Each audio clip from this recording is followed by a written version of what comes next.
বিকল্প রাজনীতি মানে হচ্ছে দলের ভেতর যারা হতাশাগ্রস্ত, যারা ডিপ্রেশনে ভুগছেন, সেই ডিপ্রেশনের রোগীদের পোস্টার এটা।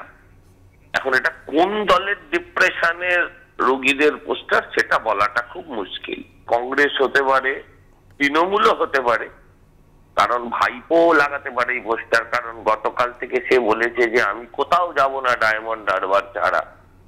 এখন সে বিকল্প রাজনীতি খুঁজছে, না তো কংগ্রেসের কেউ খুঁজছে, সিপিএম এর কেউ খুঁজছে, এটা বলা মুশকিল। বাট বিষয়টা ইন্টারেস্টিং। কিন্তু ব্যাপারটা হচ্ছে এটা অনেকটা অলিক স্বপ্নের মতন। আজকে যেখানে দাঁড়িয়ে এই রাজনীতিগুলো, যে প্রাতিষ্ঠানিক রাজনৈতিক দলগুলো যে প্রাতিষ্ঠানিক চেহারা নিয়ে দাঁড়িয়েছে, এখন ভোটের আগে বিকল্প রাজনীতি করে আলটিমেটলি দলকে কোথাও টেনে নিয়ে যাওয়া যাবে বলে আমার মনে হয় না। সামনেই লোকসভা নির্বাচন এবং তার আগে বাংলায় এই পোস্টার রহস্য। তবে কি নতুন কোন রাজনৈতিক সমীকরণ তৈরি হতে চলেছে ভবিষ্যতে, বা কোন রাজনৈতিক ফর্মুলা, কোন তাৎপর্যপূর্ণ ইঙ্গিত বহন করছে এই পোস্টারগুলো? যদিও তার উত্তর দেবে সময়। ইতিমধ্যেই যে পোস্টার দেখা যাচ্ছে শ্যামবাজার, ধর্মতলা, পার্ক সার্কাস, রাসবিহারী, হাজরা মোড় সহ শহর জুড়ে, সেখানে লেখা রয়েছে বাংলায় বিকল্প রাজনীতি। এমনকি কোচবিহারের মাথাভাঙাতেও পোস্টার পড়েছে। এই মুহূর্তে আমরা টেলিফোনে যোগাযোগ করে নিয়েছি কংগ্রেস নেতা সৌম্য আইচ রায়ের সঙ্গে। সৌম্যবাবু, কি বলবেন? আগে কারণ কালীঘাট আর ক্যামাক্সিকের এই দ্বৈরথটা আমরা দীর্ঘদিন ধরে দেখছিলাম, এটা শুধু সময়ের অপেক্ষা ছিল।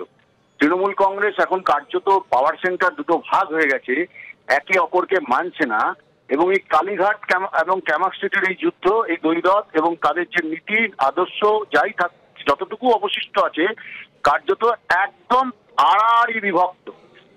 ভাইপো থাকবে না পিসি থাকবে, পিসি থাকবে না ভাইপো থাকবে, এই ময়ূর সিংহাসনের লড়াই এখন বাংলার মানুষকে দেখতে হবে।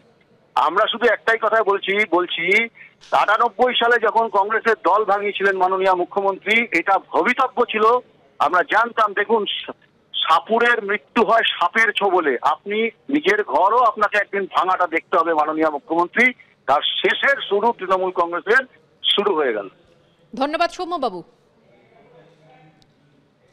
আর এই নিয়ে আমরা কথা বলেছিলাম সিপিএম নেতা সুজন চক্রবর্তীর সঙ্গে। তিনি কি বললেন শোনাবো। ভুতুড়ে কাণ্ড হচ্ছে।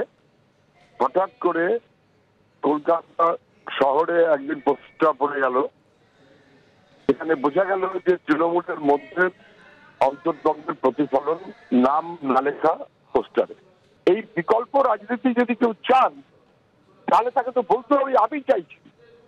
আমি কথাটা বলতে পারবো না, অথচ তৃণমূলের সঙ্গে থাকবো, কিন্তু বিজেপি পারপাস পার করবো, সেটা বলতে অসুবিধা হচ্ছে বলে লুকিয়ে চুরিয়ে বলার মতো কোনো ছায়া লড়াইয়ের মনোভাব নয় তো।